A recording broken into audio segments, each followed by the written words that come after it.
लगने पर राजकुमार ध्रुव ने श्वास को जीतकर परम ब्रह्म का चिंतन करते हुए एक पैर से खंबे के समान निश्चल भाव से खड़े हो गए।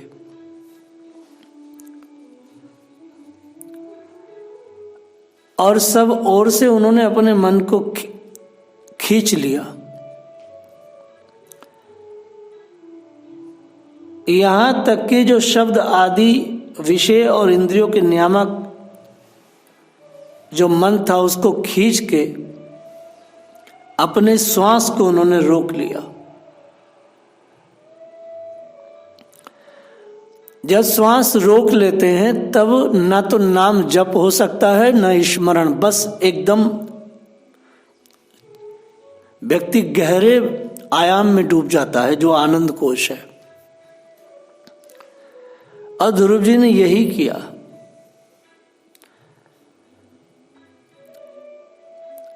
ध्रुव जी ने अपने इंद्रिय द्वार तथा प्राणों को रोककर अनन्य बुद्धि से विश्वात्मा हरि का ध्यान करने लगे। और भगवान में ऐसे डूबे अपने श्वास को रोक करके कि तीनों लोकों में हाहाकार मच गया।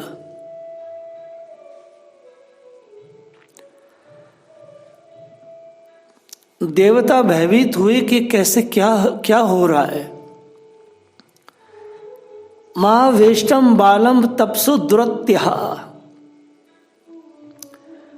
निवर्त्यश्य प्रतीयात स्वधामा यतो ही वह प्राण निरोध आसी द्वतान पदरमय संगत आत्मा।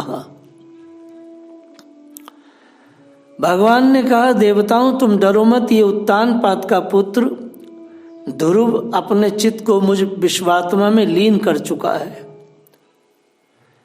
उसकी अवैध धारणा सिद्ध हो गई है। इसी से उसके प्राण निरोध से तुम सबका प्राण रुक गया है।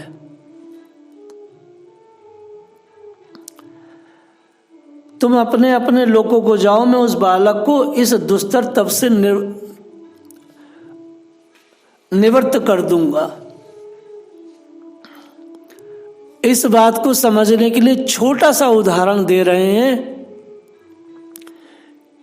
कि रामकृष्ण परमहंस के आश्रम के सामने एक व्यक्ति को पीटा जा रहा था, तो कोड़े जब लगाए गए तो बाबा के पीठ पर उतने ही कोड़े के निशान थे जितने उस मजदूर के लगाए गए थे। ये अभी की बात है, ज्यादा दिन की नहीं। तो माँ शारदा भागी और कहा, अरे रोको उसे, मत मारो, नहीं तो मर जाएंगे परमहंस। तो परमहंस ने इस तरह से अपने आप को विलय कर लिया था जीवों के दुख दर्द में। यही स्थिति ध्रुव की थी। मधुरवनम भृत्य दक्षेहा गता,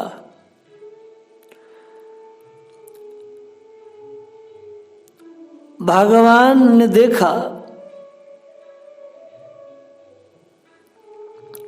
कि ध्रुव जी तीव्र भक्ति योग अभ्यास से एकाग्र हुई बुद्धि के द्वारा मुझे अपने हृदय में देख रहे हैं।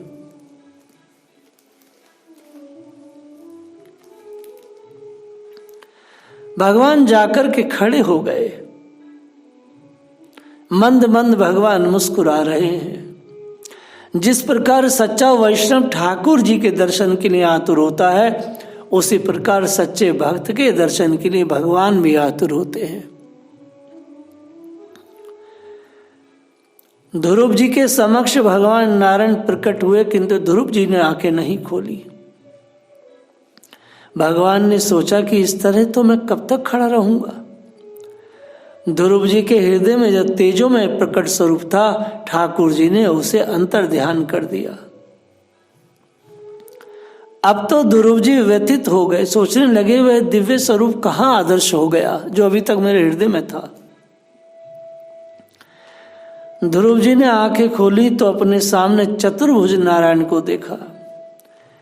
अब तो ध्रुव जी मानो भगवान का दर्शन नहीं कर रहे हैं, किंतु उनकी रूप ज्योति को पी रहे हैं। बहुत बोलने की इच्छा है, किंतु कैसे बोला जाए, क्योंकि अज्ञानी जो ठहरे कुछ पढ़े लिखे नहीं, कुछ जानते नहीं। भगवान ने ध्रुव बालक के भाव को देखा। अपने शंख के द्वारा भगवान ने बालक के गाल का स्पर्श किया। 5 वर्ष का बच्चा है।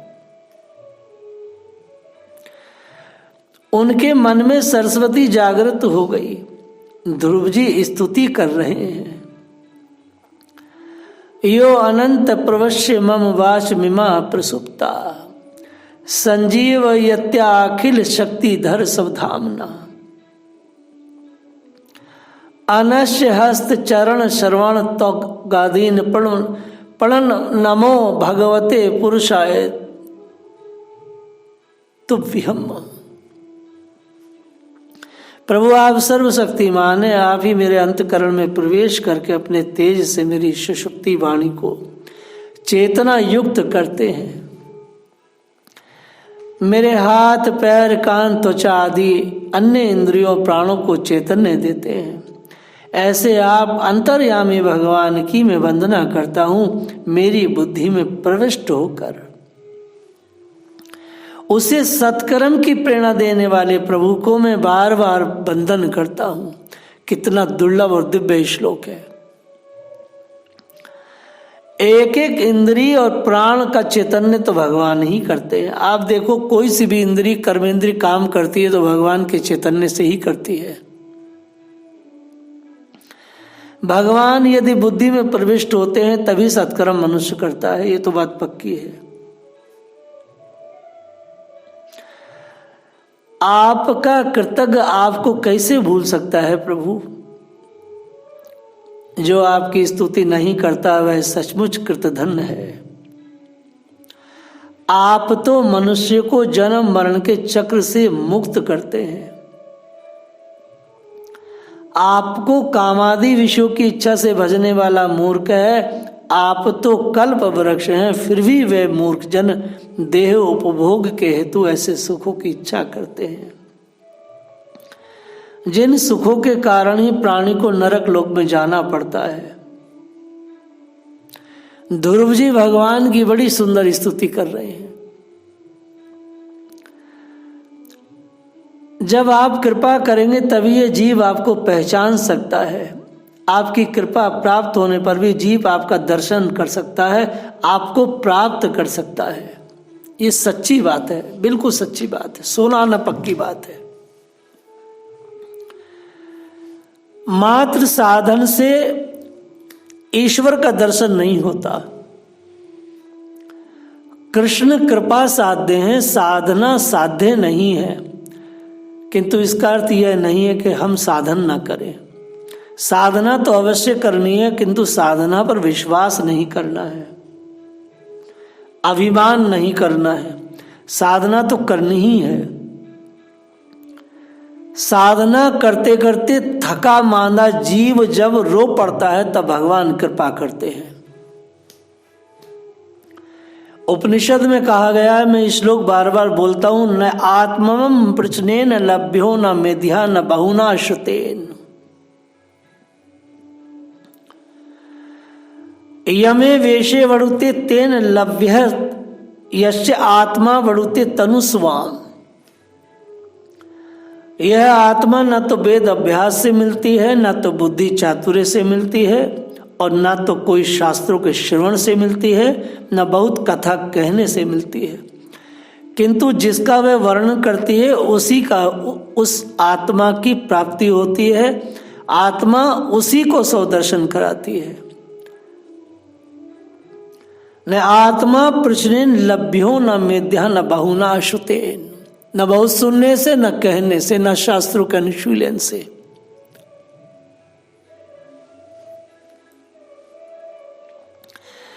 साध्य की प्राप्ति होने के पश्चात कई लोग साधन की उपेक्षा करते हैं। साधन की उपेक्षा कभी नहीं करनी चाहिए।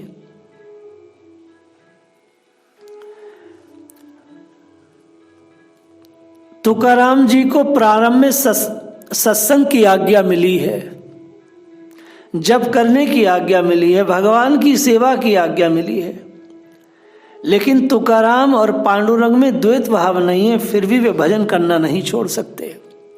भगवान तुकाराम के सामने रहते हैं, तुकाराम को दर्शन देते हैं, उनसे बातें करते हैं, उसके बाद भी तुकाराम अपने भजन को नहीं छोड़ सकते,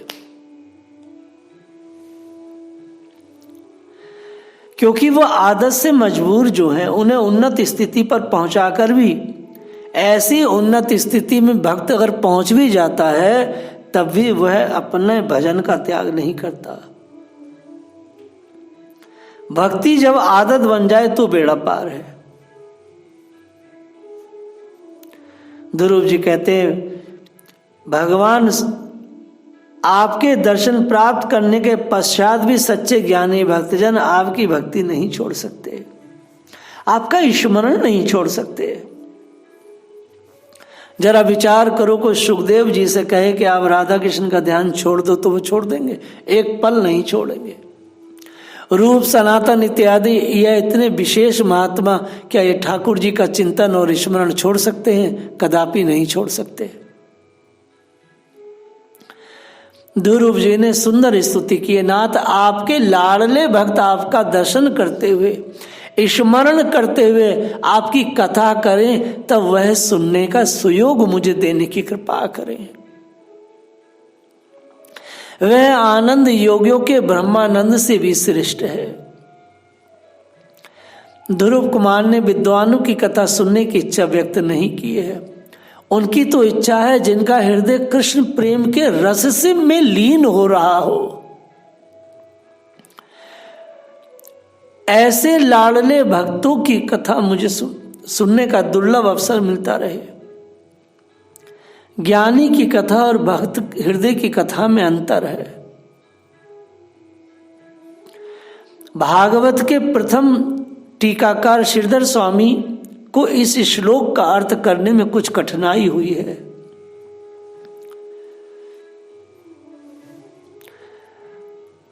देखिए, जो ब्रह्मानंद है वो सर्वश्रेष्ठ है, लेकिन इसमें एक छोटा सा दोष है। यह एक आनंद, एक भोग्य आनंद है, यानी कि जो व्यक्ति ब्रह्म चिंतन में रहता है उसको खुद आनंद मिलता है। यह सर्वभोग्य नहीं है। लेकिन जो भजनानंदी व्यक्ति है, जो भजन में रत रहता है, तो भजनानंद सर्वभोग्य होने के कारण सभी को एक साथ आनंदित करता है। इसी कारण कथानंद को ब्रह्मानंद की अपेक्षा थोड़ा श्रेष्ठ कहा गया है, परंतु तात्विक दृष्टि से तो ब्रह्मानंद ही श्रेष्ठ है।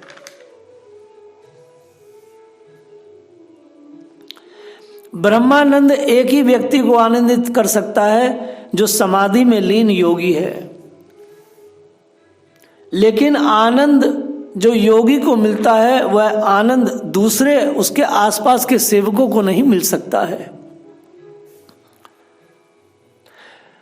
योगी अकेला ही संसार पार करता है, जबकि सत्संगी स्वयं भी पार होता है, अन्यों को भी पार ले जाता है।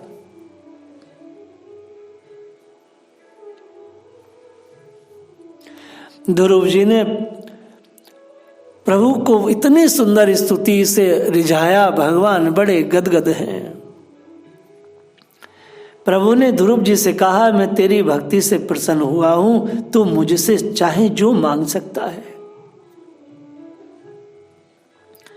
ध्रुव जी ने कहा, क्या मांगू क्या नहीं यह मेरी समझ में नहीं आ रहा, आपको जो भी प्रिय हो वही मुझे दीजिए। भगवान शंकर जब प्रसन्न हुए थे तब उन्होंने नरसिंह मेहता से वर मांगने को कहा था। नरसिंह मेहता ने भी ध्रुव जैसा ही उत्तर दिया था। तो शिवजी ने कहा, मुझे तो रास लीला प्रिय है, मैं तुझे उसी का दर्शन कराऊंगा। शिवजी ने मेहता को रास लीला का दर्शन कराया है। ध्रुव जी से भगवान ने कहा, तू कुछ कल्पों के लिए अपने राज्य का शासन कर, तत्पश्चात तुझे अपने धाम में ले चलूंगा। ध्रुव जी ने रोते हुए कहा, आशंका व्यक्त करते हुए कहा, सरकार मुझे अपने पूर्व जन्म का याद आ रहा है। राजा रानी के दर्शन से मेरा मन विचलित हुआ था, अतः मुझे यह जन्म लेना पड़ा। अब तो राजा बना तो फिर रानियों की माया में फंस जाऊंगा और असावधान हो जाऊंगा। मैं राजा नहीं बनना चाहता।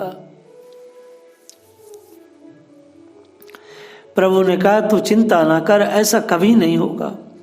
तेरी राजा बनने की इच्छा ना भी हो तो भी तुझे राजा बना देखना चाहता हूँ। यह माया तुझे प्रभावित ना कर सकेगी।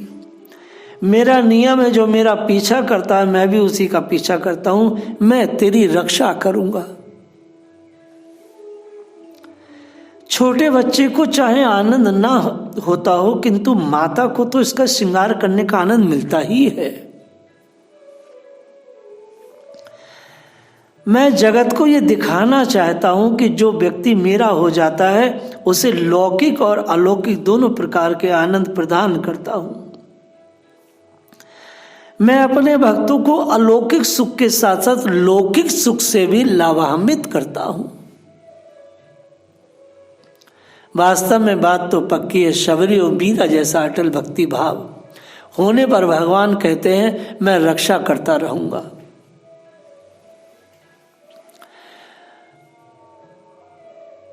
जीव की रक्षा जब तक भगवान स्वयं नहीं करते तब तक वह काम का नाश नहीं कर पाता।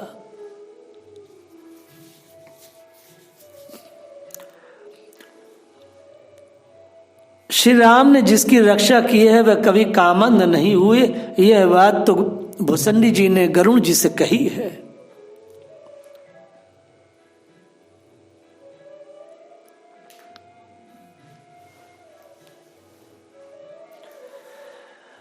भगवान की प्राप्ति के बाद ध्रुव जी चले, लेकिन एक बात उनके मन में बहुत ही कष्ट कर रही थी, बहुत ज्यादा कष्ट दे रही थी।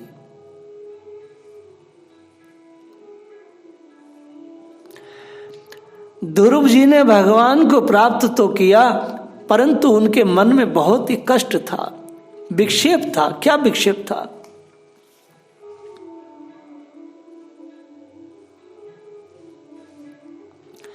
ध्रुव जी के मन में बहुत बड़ा विक्षेप था।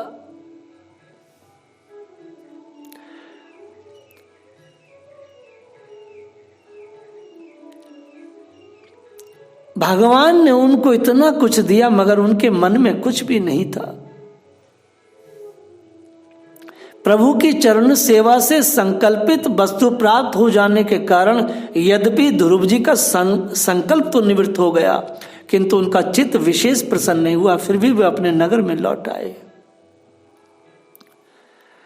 सो अपि संकल्पंजम विष्णु पाद सेव पाद सिद्धितम। ये बड़े आश्चर्य की बात है। भगवान के पद को प्राप्त करके जो दुर्लभ था, उसके बाद भी वो इतने अनमने थे।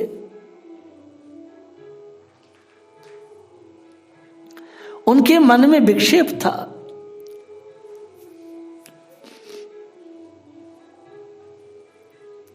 ध्रुव जी के मन में विक्षेप इसलिए था कि जब वो तप में बैठे थे तो माता के बागवानों से बिंधे हुए वर मांगने के समय भी उन्हें उनका स्मरण बना हुआ था। इसी से उन्होंने मुक्तिदाता श्री हरि से मुक्ति नहीं मांगी। अब तो भगवत दर्शन से मनोमलिन तो दूर हो गया। उन्हें अपनी इस भूल के लिए पश्चाताप बहुत हुआ, बहुत पश्चाताप हुआ। वे मन ही मन कहने लगे, वन से लौट रहे हैं और मन ही मन क्या कह रहे हैं, अहो मैंने कितना बुरा किया। भगवान के जैसे हीरे मोती छोड़ करके मैंने कंचन मांग लिए, मैंने ये कांच के टुकड़े मांग लिए। ध्रुव जी के मन में बहुत कष्ट था। ध्रुव जी विचार कर रहे हैं, सनकादि ऋषियों ने समाधि द्वारा अपने को जन्मों में प्राप्त कर, जन्म जन्मांतर भजन करने के बाद प्राप्त किया है भगवान को। उन भगवान के चरणों की छाया को मैंने 6 महीने में पा लिया, परंतु चित्त में दूसरी वासना रहने के कारण मैं उनसे फिर दूर हो गया। हाय हाय, मैं क्या करूं, मैंने क्या कर दिया। ध्रुव जी भगवान को पाने के बाद मन में संताप कर रहे हैं, मुझ मंद भाग्य की मूर्खता, तो देखो मैंने संसार पास को काटने वाले प्रभु के पाद पद्मों में पहुंच करके भी उनसे नाशवान वस्तु की याचना किया। ध्रुव जी कहते मतिर विदूषिता देवे,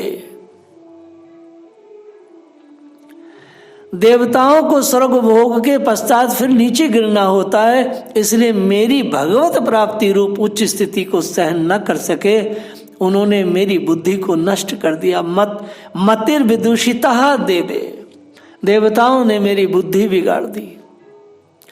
ध्रुव जी ये सारी चीजें मन ही मन विचार कर रहे हैं। मुझे गुरुजी ने, नारद जी ने यथार्थ बात भी कही, मगर मैंने उसे स्वीकार न किया। यद्यपि संसार में आत्मा के सिवा दूसरा कुछ कोई भी नहीं है, तथापि सोया हुआ मनुष्य जैसे स्वप्न में अपने ही कल्पना किए हुए व्याघ्र आदि से डरता है, उसी प्रकार मैंने भगवान की माया से मोहित होकर भाई को शत्रु माना, द्वेष किया व्यर्थी, मैं तो ठगा गया।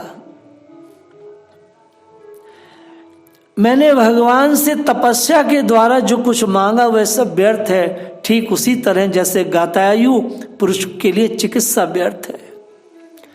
मैं बड़ा भाग्यहीन हूं, संसार बंधन का नाश करने वाले प्रभु से मैंने संसार ही मांगा। मैं बड़ा ही पुण्यहीन हूं। जिस प्रकार कोई कंगला किसी चक्रवर्ती सम्राट को प्रसन्न करके उससे तुष्ट सहित चावलों की कनी मांगे, उसी प्रकार मैंने आत्मानंद प्रदान करने वाले श्री हरि से मूर्खतावश व्यर्थ का अभिमान बढ़ाने वाले उच्च पदादि ही मांगे। मैंने बहुत बुरा किया। और ये बात कब कर रहे हैं? जब भगवान ने भगवान उनको आशीर्वाद देके वरदान देके चले गए, अब वन से अपने घर की ओर लौट रहे हैं, तो ये सब गिलानियां ध्रुव जी कर रहे हैं। क्योंकि भगवान को देखने के बाद केशव फिर बोध हो जाता है कि तुमने क्या कर लिया अपने जीवन के लिए, तुमने तो बहुत बुरा किया। भगवान हाथ में आए और हाथ में आए भगवान से मांगे तो कांच के टुकड़े। ध्रुव जी को बहुत पछतावा है, बहुत बहुत पछतावा है। ऐसी पछतावे की अग्नि में जलते जलते, यही तो भक्ति की विलक्षणता है। भक्त किसे कहते हैं? एकदम भूल का आभास होता है व्यक्ति को। भक्ति की विलक्षणता है कि भगवान, अगर भक्ति आप कर रहे हैं तो आपको तत्काल अपनी भूलों का साक्षात्कार होता है। बाकी की कथा हम लोग कल स्मरण करेंगे। जय श्री राधे।